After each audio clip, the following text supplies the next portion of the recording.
Il n'a pas crié, il n'a pas rugi, il n'a fait aucun bruit, il est simplement apparu. Du ciel. Trop rapide pour être perçu.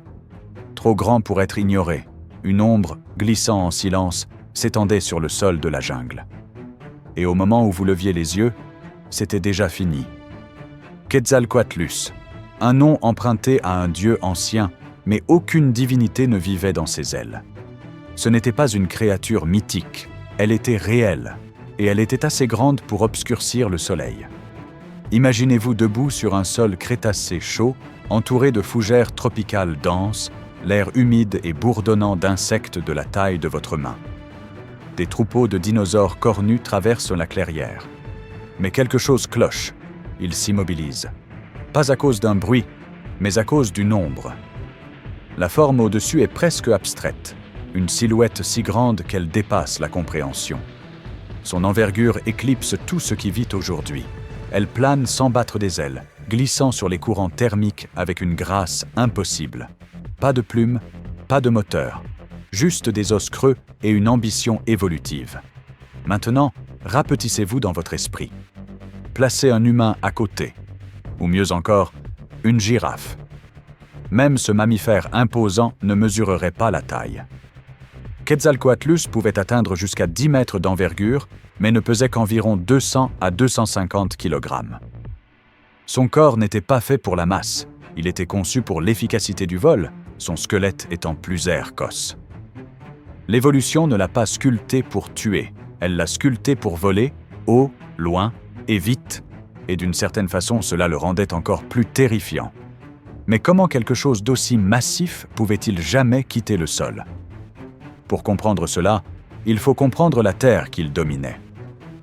Dans les derniers chapitres du Crétacé, la Terre était une planète différente. Le niveau des mers était plus élevé. Les continents étaient plus chauds, plus humides et plus verts. L'Amérique du Nord était divisée par une mer intérieure, ce que nous appelons aujourd'hui le Texas, le Nouveau-Mexique, et le Montana était autrefois une côte subtropicale. Les forêts s'étendaient, les rivières serpentaient à travers des terres basses couvertes de fougères, et l'air était plus dense, pas seulement à cause de l'humidité, mais aussi à cause de l'oxygène. Certaines estimations suggèrent que les niveaux d'oxygène étaient significativement plus élevés qu'aujourd'hui. Jusqu'à 30% de l'atmosphère pouvait être d'oxygène pur, comparé à 21% maintenant. Avec plus d'oxygène et des climats plus chauds, les animaux grandissaient. Reptiles, insectes et oiseaux repoussaient les limites de la taille. Et dans les cieux, rien ne poussait plus loin que les ptérosaures. Mais ne les confondez pas avec des oiseaux. Ce ne sont pas des oiseaux. Les ptérosaures sont une branche distincte des archosaures, cousins des dinosaures et des oiseaux, mais ni l'un ni l'autre. Et parmi eux, Quetzalcoatlus était l'un des derniers, et le plus grand. Il n'avait pas de bec comme un faucon, pas de serre comme un aigle, et pas de dents. Juste une mâchoire longue et pointue, une arme légère plus adaptée à la précision qu'à la force brute. Il n'avait pas besoin de déchirer la chair, il avait besoin de frapper une fois, et fort. Son coup était une prouesse d'ingénierie biologique, mince, flexible, mais assez fort pour soutenir un crâne presque aussi long qu'un homme est grand. À l'intérieur, ses vertèbres n'étaient pas rondes comme les nôtres. Elles étaient en forme de tubes creux avec des entretoises internes, comme les poutres d'un pont suspendu. Cela donnait au cou une force surprenante avec presque aucun poids. En mouvement, il ne ressemblait pas à un raptor ou un vautour. Certains paléontologues pensent qu'il se déplaçait plus comme un héron ou une cigogne, marchant dans des plaines ouvertes ou des eaux peu profondes, scrutant le sol, restant immobile, puis snap, une attaque soudaine venue d'en haut. Il n'avait pas besoin de poursuivre, il attendait. Et s'il prenait son envol, il ne courait pas comme un oiseau, il se lançait. Utilisant ses 4 membres, ailes et pattes, il se propulsait en l'air, comme un ressort massif se déroulant. Une fois en vol, il avait à peine besoin de battre des ailes. Les courants thermiques, l'air chaud montant au-dessus du terrain ouvert, faisaient que le reste. Pourtant, des questions persistent. Comment se nourrissait-il vraiment ? Était-il vraiment un chasseur ou simplement un charognard, planant sur des kilomètres pour repérer une carcasse avant que les vautours n'arrivent. Certains chercheurs soutiennent que sa taille énorme et sa longue mâchoire suggèrent qu'il était charognard, repérant les morts avant que les plus petits volants ne puissent y arriver. Mais d'autres croient en quelque chose de plus audacieux. Et si Quetzalcoatlus chassait comme une cigogne, traquant ses proies dans les eaux peu profondes des zones humides, attrapant poissons ou reptiles dans l'eau, ou plus intriguant encore, et s'il était un prédateur embusqué? Imaginez une clairière silencieuse, un groupe de petits dinosaures bipèdes, peut-être des ornithomimidés ou des bébés hadrosaures, avance dans le sous-bois. Puis un coup de vent, un changement de lumière, et l'air se fend alors que quelque chose tombe. Pas une plongée, une chute contrôlée. Les ailes se replient juste avant l'impact, le bec tendu. L'impact fatal. Ses ailes n'étaient pas faites pour les virages serrés. Il n'était pas agile en vol comme un faucon, mais il n'en avait pas besoin. C'était la guillotine du ciel.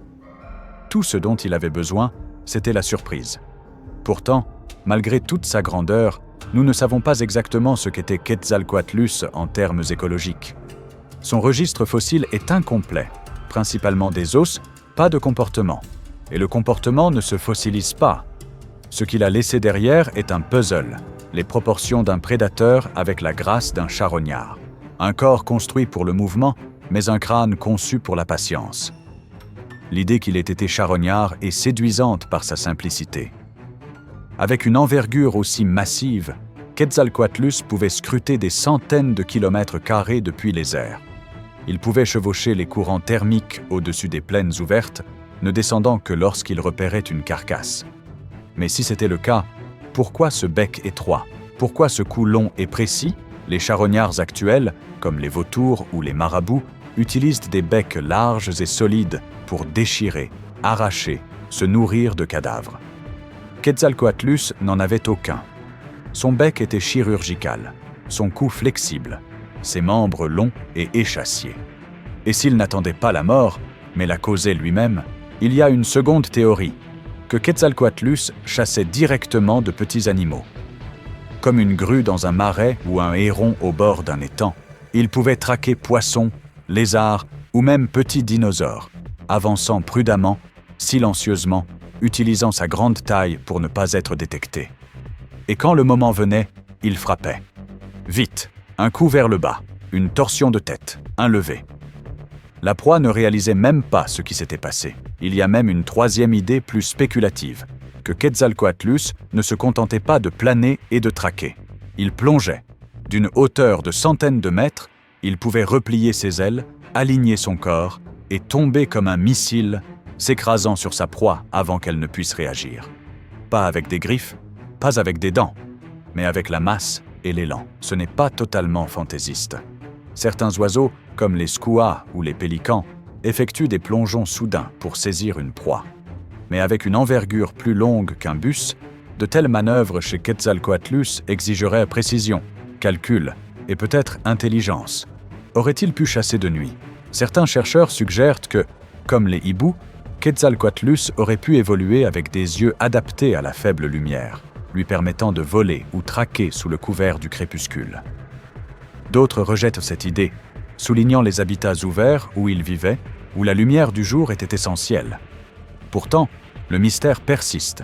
Une créature aussi massive, avec des adaptations aussi spécifiques, n'existe pas sans raison. Et si ce n'était ni un chasseur pur, ni un charognard, peut-être quelque chose entre les deux, un joker écologique, un opportuniste volant, mais voici le « et si » ultime. Et si Quetzalcoatlus n'avait pas disparu? Parce que voici la vérité. Son extinction n'a pas été due à une mauvaise conception. Il n'était pas faible, il n'était pas défectueux. Il a juste eu de la malchance. Il y a 66 millions d'années, la Terre a changé. Rapidement, un rocher de la taille d'une ville a frappé la péninsule du Yucatan. L'explosion a libéré plus d'énergie que des milliards de bombes nucléaires. Des ondes de choc, des incendies, des ténèbres globales. Le ciel est devenu cendre. La photosynthèse s'est arrêtée. Les chaînes alimentaires se sont effondrées. Quetzalcoatlus, avec son corps énorme et ses ailes massives, a soudainement affronté un monde sans courant thermique, sans lumière du soleil, sans proie Il avait besoin d'espace, il avait besoin d'énergie, et tout avait disparu. Les gros sont morts les premiers. Les petits ont hérité de ce qui restait. Les oiseaux, les cousins plus petits et plus adaptables des dinosaures, ont survécu. Quetzalcoatlus, non. Mais imaginez une chronologie alternative. L'astéroïde rate la Terre. La planète continue. Et Quetzalcoatlus survit. Dans ce monde, l'évolution ne s'arrête pas, elle réécrit. Quetzalcoatlus rétrécit, juste un peu, devient plus efficace, plus spécialisé. Une branche s'adapte aux paysages urbains. Un prédateur aérien moderne avec une envergure de 4 mètres, silencieux la nuit, traquant pigeons et rats sur les toits comme un drone vivant. Une autre lignée s'adapte aux côtes, plongeant dans les mangroves, utilisant son long bec pour harponner les poissons sous la surface de l'eau. Une sorte d'albatros sans plumes, cuirassé, avec l'instinct d'un tueur. Et la possibilité la plus étrange, une lignée qui développe des cerveaux plus gros. Mémoire améliorée, vision avancée. Peut-être même un raisonnement modulaire, la capacité de résoudre des problèmes, stocker des cartes mentales, s'adapter à la nouveauté. Pas sapien, pas utilisateur d'outils, mais conscient. Un ciel régné non seulement par des flyers, mais par des penseurs. La biologie spéculative nous permet de poser ces questions non pour céder à la fantaisie, mais pour réfléchir à l'étroitesse de notre histoire. Pour chaque espèce que nous connaissons, il y en a des centaines que nous n'avons jamais vues, et d'innombrables autres qui auraient pu exister. Mais la vraie histoire est celle-ci. Les cieux sont devenus silencieux. Quand la poussière est retombée après l'impact, quand les incendies se sont éteints et que la planète a refroidi, les grands ptérosaures avaient disparu. Et avec eux, toute une expérience évolutive a pris fin. Leur extinction n'était pas seulement biologique, elle était stratégique. Les grands animaux exigent plus d'énergie, de plus grandes ailes signifient une plus grande surface, mais aussi des coûts plus élevés. Sans courant thermique et avec moins de proie, le ciel n'était plus viable pour les géants. Les oiseaux, avec leur cadre plus petit et leur cycle de reproduction rapide, se sont adaptés vite. Ils se sont diversifiés, ils ont hérité du vent. Quetzalcoatlus, avec ses ailes massives et son anatomie spécialisée, n'a pas eu le temps de s'adapter. Il avait évolué pour un monde stable, mais le monde s'est brisé, et pourtant, même maintenant, quelque chose d'eux persiste, ils sont partis. Mais pas oubliés, pas parce que nous les connaissions, mais parce que nous les craignons. Nous n'avons pas de mots pour ce sentiment exact, ni peur des prédateurs, ni peur des hauteurs, mais la peur de quelque chose au-dessus. Qui regarde, qui attend. Le ciel est censé signifier sécurité, évasion, liberté. Mais quand Quetzalcoatlus le dominait, le ciel était une menace. Nous le ressentons dans notre système nerveux, dans les couches anciennes du cerveau. La partie qui ne pense pas, qui réagit simplement, une ombre mouvante, une rafale soudaine, l'absence de chant d'oiseaux. Nous sursautons encore à ces signes, parce que pendant des millions d'années, ils pouvaient signifier la mort. La forme de Quetzalcoatlus, long cou, bec pointu, ailes massives, ne correspond à aucune menace moderne. Et pourtant, quelque chose en nous recule. Pourquoi ? Parce que la silhouette suffit, l'ombre suffit, même les enfants le ressentent. Pas la peur spécifique d'un prédateur connu, mais la panique générale d'une forme qui n'a pas de sens. Une obscurité qui se déplace trop doucement, trop vite. On le voit dans les cauchemars, dans les dessins de monstres, dans les vaisseaux extraterrestres et les démons préhistoriques. Ils empruntent tous au même modèle. Le ciel, retourné contre nous. Ce n'est pas logique, c'est émotionnel. Une réponse venue du temps où la vie était fragile et la mort pouvait tomber d'en haut. Même les oiseaux, les derniers descendants vivants des dinosaures, ne déclenchent pas cette réaction. Nous les nourrissons, nous les admirons. Mais un planeur sans plumes, silencieux, un bec sans expression, c'est différent, c'est mal. Ça touche quelque chose de plus ancien que la mémoire. Peut-être parce que nous ne vivons plus sous des cieux ouverts. Nous sommes rentrés à l'intérieur, dans les villes, sous des toits et des câbles. Le ciel est devenu un arrière-plan, un espace aérien, des voies pour drones, des couloirs de vol point vide. Mais la peur n'a pas disparu, elle n'a juste nulle part où aller. Et peut-être est-ce pour cela que des créatures comme Quetzalcoatlus nous fascinent. Elles sont un rappel, non pas de monstres, mais d'un monde qui les avait. Non pas du mal, mais de l'immensité. Non pas de l'horreur, mais de l'échelle. Aujourd'hui, les cieux bourdonnent de machines, des ailes propulsées par des turbines, du bruit sans vie. Quetzalcoatlus ne faisait aucun bruit, et pourtant son silence remplissait le ciel. C'est ce que nous avons perdu. Pas seulement la créature, mais la possibilité. Que l'air lui-même puisse contenir quelque chose d'aussi grand et d'aussi vivant. D'une certaine manière, nous n'avons pas tué les monstres, nous les avons remplacés. Et le ciel est devenu nôtre, mais aussi un peu moins sauvage. Les fossiles sont silencieux maintenant, calcium compressé. Impression de pierre, l'écho d'un mouvement qui autrefois sculptait l'air en ondes de choc.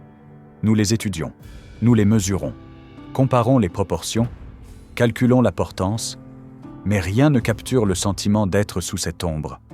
Parce que quand le vent tourne et que vous levez les yeux et ne voyez rien, vous êtes en sécurité. Mais vous savez aussi, quelque chose manque. Quelque chose qui planait autrefois au-dessus des rivières et des plaines, qui ne rugissait pas, ne criait pas, n'en avait pas besoin, il est simplement arrivé. Et puis, comme un murmure inversé, il est parti. Le ciel ne s'en souvient plus. Mais une part de nous, oui. Quand nous rêvons de géants, quand nous sursautons à des ombres, quand nous imaginons ce qui pourrait venir d'en haut, nous nous rappelons quelque chose qui a vécu avant nous. Pas juste une créature, mais une idée. L'idée que le ciel lui-même était vivant et que la vie n'était pas tendre. Elle était majestueuse, efficace, implacable. Et maintenant, il ne reste que le silence. Un silence que nous remplissons. Avec des satellites, avec des avions, avec du bruit, mais jamais plus avec des ailes comme celle-là. Et peut-être que c'est mieux ainsi. Peut-être que nous n'étions jamais destinés à vivre sous des géants. Mais si jamais vous levez les yeux et que pendant un instant, les nuages se dispersent et que vous voyez la forme de quelque chose d'ancien, pas réel, pas solide, mais là, n'ayez pas peur. Ce n'est que la mémoire. La terre oubliant lentement, le ciel se rappelant brièvement, le moment avant que le monde n'expire et que l'ombre disparaisse pour toujours. Quand le ciel est devenu silence, la terre a enfin cessé de sursauter. Mais peut-être que le silence dont nous parlons n'a jamais été vraiment silencieux. C'est juste que nous avons cessé d'écouter. Les os que nous extrayons du sol sont des fragments de conversations auxquels nous n'avons jamais participé, des dialogues entre la biologie et le temps, le mouvement et la gravité. Et dans Quetzalcoatlus, ces conversations ont atteint leur apogée. Non parce qu'il était le plus intelligent, non parce qu'il a régné longtemps, mais parce qu'il est allé aussi loin que le ciel le permettait. Il n'était pas seulement grand, il était la limite, une équation vivante, équilibrant masse, portance, courant thermique, énergie et extinction. Et dans cet équilibre, quelque chose d'étrange s'est produit. Il est devenu un symbole. Les autres animaux éteints ne font pas cela. Nous ne regardons pas les trilobites avec émerveillement. Nous n'imaginons pas les ammonites revenir des profondeurs. Mais Quetzalcoatlus, cette ombre flotte encore dans notre vision culturelle.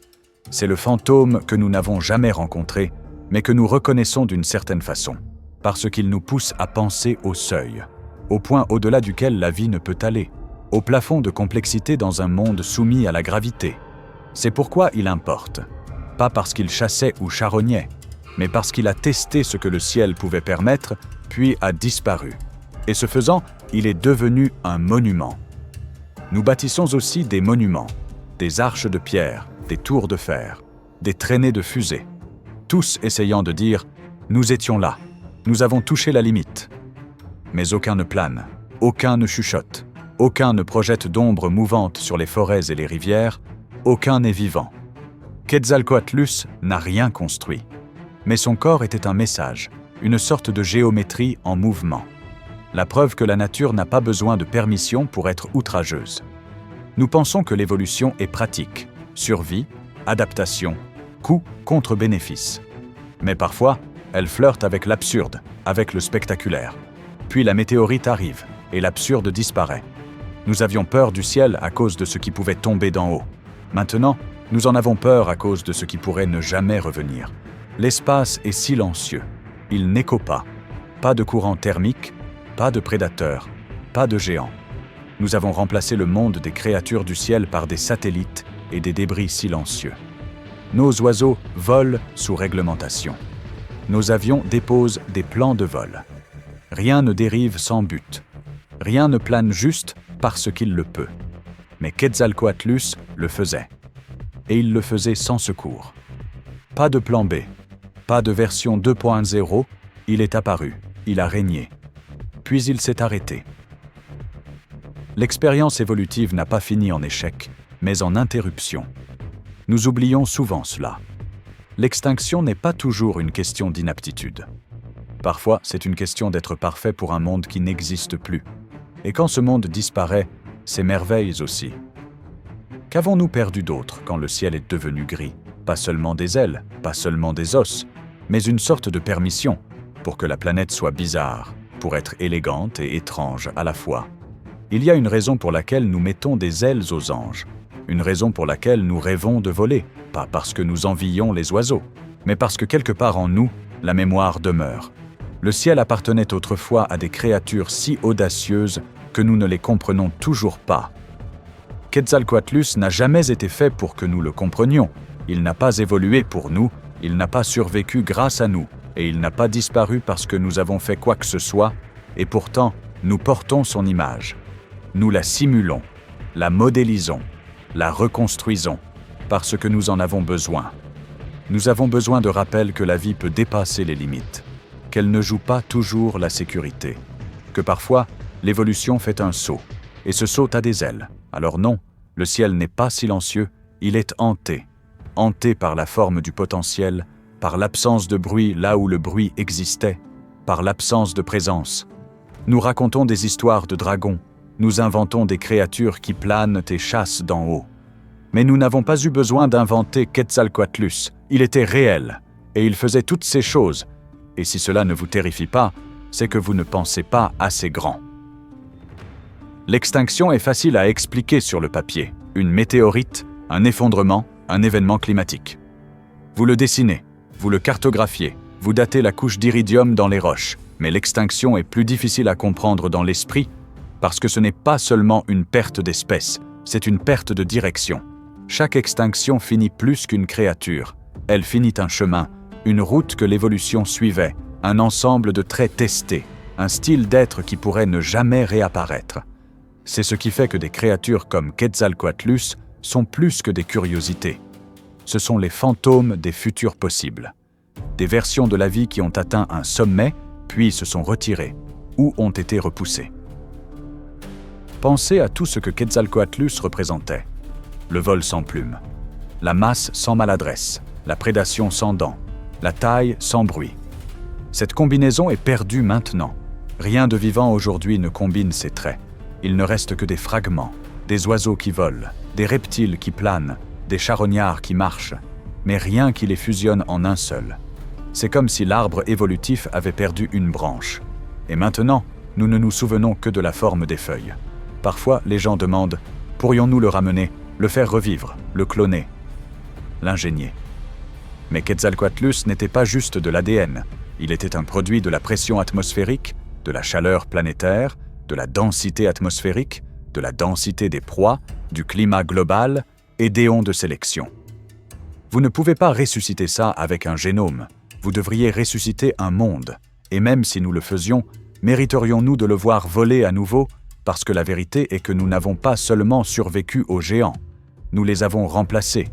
Nous sommes devenus l'espèce dominante. Le long cou qui régnait sur les plaines a laissé place à nous, l'animal droit avec outils et langage. Mais notre domination vient avec ironie. Nous contrôlons maintenant le ciel, avec missiles, jets, satellites et drones. Et pourtant, aucun d'eux n'inspire la même admiration. Aucun ne ressemble à la vie en mouvement, seulement la vitesse, seulement le bruit. Quetzalcoatlus n'avait besoin de rien de tout cela. Il régnait par sa présence, simplement en étant énorme, efficace et inévitable. Il y a quelque chose d'à peu près humble dans cela. Cela nous rappelle que la domination ne nécessite pas d'intention, que l'évolution peut créer des rois sans ambition, que la nature ne se soucie pas de qui est roi, seulement que le système fonctionne, Et parfois, quand un système cesse de fonctionner, le roi meurt le premier. C'est le paradoxe d'être au sommet. Vous êtes le plus spécialisé, le plus raffiné, le plus dépendant que tout reste stable. Et quand le ciel a changé, Quetzalcoatlus n'avait nulle part où aller. Nous pourrions être en train de vivre notre propre version de cette histoire, pas avec des météorites, mais avec la chaleur, l'effondrement, le dépassement. Comme les ptérosaures, nous nous sommes spécialisés. Nous avons construit des systèmes si grands qu'ils ne peuvent pas échouer, jusqu'à ce qu'ils échouent. Et dans ces moments, il vaut la peine de se rappeler ce que le ciel a autrefois porté. Pas parce que nous l'envions, mais parce que nous en sommes. Nous sommes les héritiers d'une expérience fragile appelée vol. Le nôtre est artificiel. Le leur était biologique, mais les règles sont les mêmes. Énergie entrée, masse sortie, portance requise, gravité invaincue. Les ptérosaures jouaient à ce jeu avec des os et des muscles. Nous y jouons avec des turbines et du code.